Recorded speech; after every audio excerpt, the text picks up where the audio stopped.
Hi hello ನಮಸ್ಕಾರ, welcome back to my YouTube channel. ತುಂಬ ಜನ ಜರ್ಮನಿನಲ್ಲಿ ಜಾಬ್ ಮಾಡಬೇಕು ಅಂತ ಟ್ರೈ ಮಾಡ್ತಾ ಇರ್ತೀರಾ. ಜರ್ಮನಿ ಅಂತಲ್ಲ, ಈವನ್ ಬೇರೆ ಬೇರೆ ಕಂಟ್ರೀಸಲ್ಲೂ ಕೂಡ ಸರ್ಚ್ ಮಾಡ್ತಾ ಇರ್ತೀರಾ. ನಿಮ್ಮ ರೆಸ್ಯೂಮ್ ಸ್ಟ್ರಾಂಗ್ ಇದ್ರೂ ಕೂಡ ನಿಮ್ಗೆ ಯಾವುದೇ ರೀತಿಯಾದ ಕಾಲ್ ಬರ್ತಿರಲ್ಲ. ನೀವು ಅನ್ಕೋತಾ ಇರ್ಬೋದು ಯಾಕೆ ಬರ್ತಾ ಇಲ್ಲ ಅಂತ. ಇದಕ್ಕೆ ರೀಸನ್ ತುಂಬಾನೇ ಸಿಂಪಲ್. ಎಲ್ಲ ಕಂಪ್ನೀಸು ಇಂಟರ್ನ್ಯಾಷನಲ್ ಕ್ಯಾಂಡಿಡೇಟ್ಸ್ನ ಹೈರ್ ಮಾಡಲ್ಲ ಅಷ್ಟೇ. ಸೊ ಇವತ್ತಿನ ಈ ವಿಡಿಯೋದಲ್ಲಿ ಈ ಇಂಟರ್ನ್ಯಾಷನಲ್ ಕಂಪ್ನೀಸ್ ಅಂದರೆ ಇಂಟರ್ನ್ಯಾಷನಲ್ ಕ್ಯಾಂಡಿಡೇಟ್ಸ್ನ ಹೈರ್ ಮಾಡೋ ಕಂಪ್ನೀಸ್ನ ಯಾವ ರೀತಿ ಕಂಡುಹಿಡಿಯೋದು, ಯಾವ ರೀತಿ ಫೈಂಡ್ ಔಟ್ ಮಾಡೋದು ಅನ್ನೋದ್ರ ಬಗ್ಗೆ ಡಿಸ್ಕಸ್ ಮಾಡೋಣ. ಅದಕ್ಕೂ ಮುಂಚೆ ನೀವೇನು ನನ್ನ ಚಾನಲ್ಗೆ ಸಬ್ಸ್ಕ್ರೈಬ್ ಆಗಿಲ್ಲ ಅಂದರೆ ಚಾನಲ್ಗೆ ಸಬ್ಸ್ಕ್ರೈಬ್ ಆಗಿ. ನಾವು ಬೇರೆ ದೇಶದಲ್ಲಿ ಜಾಬ್ ಮಾಡಬೇಕು ಅಂತ ಡಿಸೈಡ್ ಮಾಡಿದ ತಕ್ಷಣ ಏನು ಮಾಡಬೇಕಂದ್ರೆ ಈ ಇಂಟರ್ನ್ಯಾಷನಲ್ ಫ್ರೆಂಡ್ಲಿ ಕಂಪ್ನೀಸ್ನ ಟಾರ್ಗೆಟ್ ಮಾಡಬೇಕು. ಯಾಕಂದರೆ ಈ ಕಂಪ್ನೀಸೇ ಇಂಟರ್ನ್ಯಾಷನಲ್ ಕ್ಯಾಂಡಿಡೇಟ್ಸ್ನ ಹೈರ್ ಮಾಡೋದು.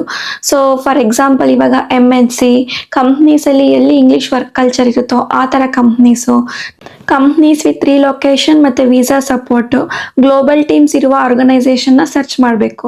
ಸೊ ಈ ಥರ ಕಂಪ್ನೀಸ್ನ ಸರ್ಚ್ ಮಾಡಿದಾಗ ನಮಗೆ ರೆಸ್ಯೂಮ್ ಶಾರ್ಟ್ ಲಿಸ್ಟ್ ಆಗೋ ಚಾನ್ಸಸ್ ತುಂಬ ಇರುತ್ತೆ. ಈ ಥರ ಕಂಪ್ನೀಸಿಗೆ ಎಕ್ಸಾಂಪಲ್ ಅಂತಂದರೆ BMW, DHL, ಅಮೆಝಾನ್. ಸೊ ಇವೆಲ್ಲ ಕಂಪ್ನೀಸ್ ಬಂದ್ಬಿಟ್ಟು ಗ್ಲೋಬಲಿ ಆಕ್ಯುಪೈ ಆಗಿರೋ ಕಂಪ್ನೀಸು.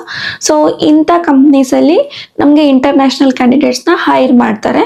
ಸೊ ನಾನು ಜಸ್ಟ್ ಎಕ್ಸಾಂಪಲ್ ಅಷ್ಟೇ ಕೊಟ್ಟಿದ್ದು, ಇನ್ನು ತುಂಬ ಕಂಪ್ನೀಸ್ ಇದಾವೆ, ನೀವು ಅದನ್ನು ಸರ್ಚ್ ಮಾಡಬೇಕು. ಇಂಟರ್ನ್ಯಾಷನಲ್ ಜಾಬ್ಸ್ನ ಸರ್ಚ್ ಮಾಡುವಾಗ ನಾವು ನಾರ್ಮಲ್ ಜಾಬ್ ಪೋರ್ಟಲ್ ಎಲ್ಲ ಯೂಸ್ ಮಾಡಿದ್ರೆ ನಮಗೆ ಹೈರಿಂಗ್ ಚಾನ್ಸಸ್ ತುಂಬ ಕಡಿಮೆ ಇರುತ್ತೆ.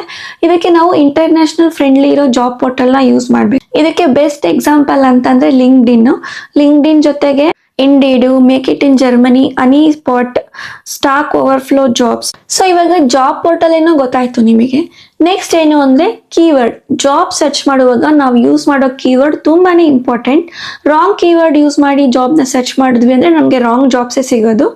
ಸೊ ಈಗ ನೀವು ಇಂಟರ್ನ್ಯಾಷನಲಿ ಜಾಬ್ನ ಸರ್ಚ್ ಮಾಡ್ತಿದ್ದೀರಾ ಬೇರೆ ಬೇರೆ ಕಂಟ್ರೀಸಲ್ಲಿ ಅಂತಂದರೆ, ಸೊ ನೀವು ಯಾವ ಥರ ಸರ್ಚ್ ಮಾಡ್ಬೋದು ಅಂದರೆ English speaking job, international applicants welcome, visa sponsorship, relocation support, global team. ಈ ಥರ ಕೀವರ್ಡ್ಸ್ನ ಯೂಸ್ ಮಾಡಿದಾಗ ನಮಗೆ ಬೇಕಾಗಿರೋ ಕರೆಕ್ಟ್ ಆಗಿರೋ ಜಾಬ್ ಓಪನಿಂಗ್ ಲಿಸ್ಟ್ ನಮಗೆ ಜಾಬ್ ಪೋರ್ಟಲಲ್ಲಿ ಸಿಗುತ್ತೆ. ಈ ರೀತಿ ಇಂಟರ್ನ್ಯಾಷನಲ್ ಜಾಬ್ಸ್ನ ಸರ್ಚ್ ಮಾಡುವಾಗ ಬರೀ ಜಾಬ್ ಪೋರ್ಟಲಲ್ಲಿ ಹುಡುಕಿದ್ರೆ ಮಾತ್ರ ಸಾಲದು, ಕಂಪ್ನಿ ವೆಬ್ಸೈಟಲ್ಲೂ ಕೂಡ ಚೆಕ್ ಮಾಡಬೇಕು. ಏನಕ್ಕೆ ಅಂತಂದರೆ ತುಂಬ ಕಂಪ್ನೀಸು ಜಾಬ್ ಪೋರ್ಟಲಲ್ಲೆಲ್ಲ ಜಾಬ್ ಪೋಸ್ಟ್ ಮಾಡಲ್ಲ. ಸೊ ನೀವೇನು ಮಾಡ್ಬೋದು ಅಂದರೆ ಗೂಗಲಿಗೆ ಹೋಗ್ಬಿಟ್ಟು ಕಂಪ್ನಿ ನೇಮ್ನ ಸರ್ಚ್ ಮಾಡಿ ಆ ಕಂಪ್ನಿದು ಕೆರಿಯರ್ ಪೇಜಲ್ಲಿ ಇರೋ ಓಪನಿಂಗ್ಸಿಗೆ, ನಿಮಗೆ ರಿಲೆವೆಂಟ್ ಇರೋ ಓಪನಿಂಗ್ಸ್ಗೆ ಅಪ್ಲೈ ಮಾಡಿ. ಡೈರೆಕ್ಟ್ ಅಪ್ಲೈ ಮಾಡೋದು ತುಂಬಾ ಒಳ್ಳೆಯದು when compare to job portals. ಇನ್ನೊಂದು, ಜಾಬ್ ಸರ್ಚ್ ಮಾಡುವಾಗ ನಾವು ಏನು ಮಾಡಬೇಕು ಅಂತಂದರೆ ಯಾವ ಡೊಮೈನಲ್ಲಿ ಇಂಟರ್ನ್ಯಾಷನಲ್ ಕ್ಯಾಂಡಿಡೇಟ್ಸ್ನ ಜಾಸ್ತಿ ಹೈರ್ ಮಾಡ್ತಾ ಇದ್ದಾರೆ ಅನ್ನೋದನ್ನ ತಿಳ್ಕೋಬೇಕು. ಎಲ್ಲಿ ಕ್ಯಾಂಡಿಡೇಟ್ಸ್ದು ಶಾರ್ಟೇಜ್ ಇದೆ ಆ ಡೊಮೈನ್ಗೆ ನಾವು ಆದಷ್ಟು ಜಾಬ್ಗೆ ಅಪ್ಲೈ ಮಾಡಬೇಕು. ಫಾರ್ ಎಕ್ಸಾಂಪಲ್ ಇವಾಗ ಜರ್ಮನಿ ಅಂತ ಕನ್ಸಿಡರ್ ಮಾಡಿ, ಇಲ್ಲಿ ಹೆಲ್ತ್ ಕೇರ್ ಡೊಮೈನ್ಗೆ ತುಂಬಾ ಡಿಮ್ಯಾಂಡ್ ಇದೆ.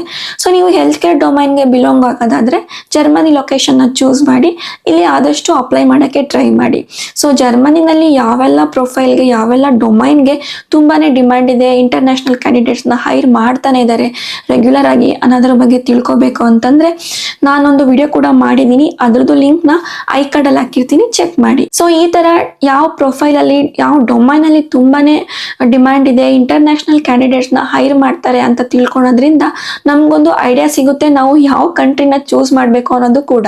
ನೀವು ಈ ಥರ ಇಂಟರ್ನ್ಯಾಷನಲ್ ಜಾಬ್ಸಿಗೆ ಅಪ್ಲೈ ಮಾಡ್ತಿದ್ದೀರಾ ಇಂಡಿಯಾದಿಂದ ಅಂತಂದರೆ ಆಬ್ವಿಯಸ್ಲಿ ಬಂದು ಹೈರಿಂಗ್ ಟೀಮ್ ಅವರು ನಿಮ್ಮ ಲಿಂಕ್ಡ್ಇನ್ ಪ್ರೊಫೈಲ್ ಅಂತೂ ಚೆಕ್ ಮಾಡೇ ಮಾಡ್ತಾರೆ. ಸೊ ನಿಮ್ಮ ಲಿಂಕ್ಡ್ಇನ್ ಪ್ರೊಫೈಲ್ನ ಕ್ಲಿಯರ್ ಆಗಿ ಇಟ್ಕೋಬೇಕು, ತುಂಬಾ ಓಪನ್ ಆಗಿ ಇಟ್ಕೋಬೇಕು. ಫಾರ್ ಎಕ್ಸಾಂಪಲ್ ಏನೆಲ್ಲ ಮೆನ್ಷನ್ ಮಾಡಬೇಕು ಅಂತಂದರೆ ಇಂಪಾರ್ಟೆಂಟ್ ಆಗಿದ್ರಲ್ಲಿ ಹೆಡ್ಲೈನಲ್ಲಿ ಓಪನ್ ಟು ರಿಲೊಕೇಶನ್ ಅನ್ನೋದನ್ನ ಮೆನ್ಷನ್ ಮಾಡಿ, ಸ್ಕಿಲ್ಸ್ನ ಕ್ಲಿಯರ್ ಆಗಿ ಆ್ಯಡ್ ಮಾಡಿ, ಕಂಟ್ರಿ ಪ್ರಿಫರೆನ್ಸು ಮೆನ್ಷನ್ ಮಾಡಿ. ಫಾರ್ ಎಕ್ಸಾಂಪಲ್ ಇವಾಗ ನಿಮಗೆ ಜರ್ಮನಿ ಬೇಕು ಅಂತ ಇದ್ರೆ ಕಂಟ್ರಿ ಪ್ರಿಫರೆನ್ಸಲ್ಲಿ ಜರ್ಮನಿನ ಮೆನ್ಷನ್ ಮಾಡಿ. ಸೊ ದಟ್ ಅವ್ರಿಗೆ ಗೊತ್ತಾಗುತ್ತೆ ನೀವು ರೆಡಿ ಇದ್ದೀರಾ ರಿಲೊಕೇಟ್ ಆಗೋಕ್ಕೆ ಜರ್ಮನಿಗೆ ಅಂತ. ಪ್ರೊಫೈಲ್ ಫೋಟೋ ಮತ್ತು ಸಮ್ಮರಿ ಇರೋದು ತುಂಬಾ ಇಂಪಾರ್ಟೆಂಟ್. ಇಂಟರ್ನ್ಯಾಷನಲ್ ಜಾಬ್ಸಿಗೆ ಅಪ್ಲೈ ಮಾಡೋದಂತ ಅಂದರೆ ಜಸ್ಟ್ ಕಂಪ್ನಿ ಪ್ರೊಫೈಲ್ಗೋ ಅಥವಾ ಅಲ್ಲಿ ಜಾಬ್ ಪೋರ್ಟಲೆಲ್ಲ ಹೋಗ್ಬಿಟ್ಟು ಅಪ್ಲೈ ಮಾಡಿಬಿಟ್ಟು ಸುಮ್ಮನೆ ಆಗೋದಲ್ಲ, ಕನೆಕ್ಷನ್ ಬಿಲ್ಡ್ ಮಾಡೋದು ತುಂಬಾ important. So best networking location ಅಥವಾ ಬೆಸ್ಟ್ ನೆಟ್ವರ್ಕಿಂಗ್ ಸ್ಪಾಟ್ ಅಂತ ಅಂದರೆ ಲಿಂಕ್ಡ್ಇನ್ನಲ್ಲಿ ನೀವು ಯಾವ ಕಂಪ್ನಿನಲ್ಲಿ ವರ್ಕ್ ಮಾಡಿರ್ತೀರೋ ಆ ಕಂಪ್ನಿದು HR ನಿಮಗೆ ಪ್ರೊಫೈಲ್ ಸಿಗುತ್ತೆ, ಅವ್ರ ಜೊತೆ ಕನೆಕ್ಟ್ ಆಗಿ ಅಲ್ಲಿ ವರ್ಕ್ ಮಾಡ್ತಿರೋ ಎಂಪ್ಲಾಯ್ಸಿಗೆ ಕನೆಕ್ಷನ್ ಕಳಿಸಿ. ಅವ್ರು ಅಕ್ಸೆಪ್ಟ್ ಮಾಡಿದ್ರು ಅಂತಂದರೆ ಒಂದು ರೆಫರಲ್ ಕೇಳಿ, ಈ ಥರ ಜಾಬ್ ಸರ್ಚ್ ಮಾಡ್ತಿದ್ದೀನಿ ನನಗೊಂದು ರೆಫರಲ್ ಕೊಡಿ ಅಂತ. ಈ ಥರ ರೆಫರಲ್ ತಗೊಳೋದ್ರಿಂದ ಸೊ ನಿಮಗೆ ಇಂಟರ್ವ್ಯೂ ಅಂತೂ ಖಂಡಿತ ಫಿಕ್ಸ್ ಆಗೇ ಆಗುತ್ತೆ. ಎಸ್ಪೆಷಲಿ ಜರ್ಮನಿನಲ್ಲಿ ಇಂಟರ್ನಲ್ ಎಂಪ್ಲಾಯಿಯಿಂದ ರೆಫರಲ್ ಬಂದಿದೆ ಅಂತ ಅಂದ್ರೆ ನಿಮಗೆ ಇಂಟರ್ವ್ಯೂ ಶೆಡ್ಯೂಲ್ ಮಾಡೇ ಮಾಡ್ತಾರೆ. ಇಂಟರ್ವ್ಯೂನಲ್ಲಿ ಕ್ಲಿಯರ್ ಮಾಡೋದು, ನಿಮ್ಮ ಸ್ಕಿಲ್ಸ್ನ ತೋರಿಸ್ಕೊಳ್ಳೋದು ನಿಮ್ಮ ಮೇಲೆ ಡಿಪೆಂಡ್. ಇಂಟರ್ನ್ಯಾಷನಲ್ ಕ್ಯಾಂಡಿಡೇಟ್ಸ್ನ ಹೈರ್ ಮಾಡ್ತಿದ್ದಾರೆ ಅಂದ ಮಾತ್ರಕ್ಕೆ ಎಲ್ಲ ಕಂಪ್ನೀಸು ವೀಸಾ ಸ್ಪಾನ್ಸರ್ಶಿಪ್ನ ಕೊಡಲ್ಲ. ಸೊ ಕೆಲವು ಕಂಪ್ನೀಸು ಕೊಡ್ತವೆ, ಕೆಲವು ಕಂಪ್ನೀಸು ಜಸ್ಟ್ ಸಪೋರ್ಟ್ ಮಾಡುತ್ತೆ, ಕೆಲವು ಕಂಪ್ನೀಸ್ ಆ ಸಪೋರ್ಟ್ ಕೂಡ ಕೊಡಲ್ಲ. ಅದನ್ನು ನೀವೇ ನೋಡ್ಕೋಬೇಕಾಗುತ್ತೆ. ಸೊ ನೀವು ಜಾಬಿಗೆ ಅಪ್ಲೈ ಮಾಡಬೇಕಾದ್ರೆ ನೀವು ಒಂದ್ಸಲ ಜಾಬ್ ಡಿಸ್ಕ್ರಿಪ್ಷನ್ನ ಚೆಕ್ ಮಾಡಿ, ವೀಸಾ ಸ್ಪಾನ್ಸರ್ಶಿಪ್ ಕೊಡುತ್ತೋ ಕೊಡಲ್ವೋ ಅಂತ. ಇದು ಗೊತ್ತಿದ್ರೆ ತುಂಬ ಒಳ್ಳೆಯದು. ಸೊ ಇಂಟರ್ನ್ಯಾಷನಲ್ ಜಾಬ್ ಬೇಕು ಅಂತಂದರೆ right company, right platform, right strategy ತುಂಬಾ ಇಂಪಾರ್ಟೆಂಟ್. ಸೊ ಐ ಹೋಪ್ ಈ ವಿಡಿಯೋ ನಿಮಗೆ ಯೂಸ್ಫುಲ್ ಆಗಿದೆ ಅಂತ. ವಿಡಿಯೋ ಇಷ್ಟ ಆಗಿದೆ ಅಂತ ಅನ್ಕೋತೀನಿ. ವಿಡಿಯೋ ಇಷ್ಟ ಆಗಿದ್ದರೆ ಚಾನಲ್ಗೆ ಸಬ್ಸ್ಕ್ರೈಬ್ ಮಾಡ್ಕೊಳ್ಳಿ. ಆಲ್ಸೋ ನಿಮ್ಮ ಸರೌಂಡಿಂಗಲ್ಲಿ ಯಾರಾದರೂ ಜಾಬ್ ಸರ್ಚ್ ಮಾಡ್ತಿದ್ರೆ ಅವರಿಗೆ ಈ ವಿಡಿಯೋನ ಶೇರ್ ಮಾಡಿ ಅಂತ ಹೇಳ್ತಾ ವಿಡಿಯೋನ ಇಲ್ಲಿಗೆ ಎಂಡ್ ಮಾಡ್ತೀನಿ. See you in next video. Bye.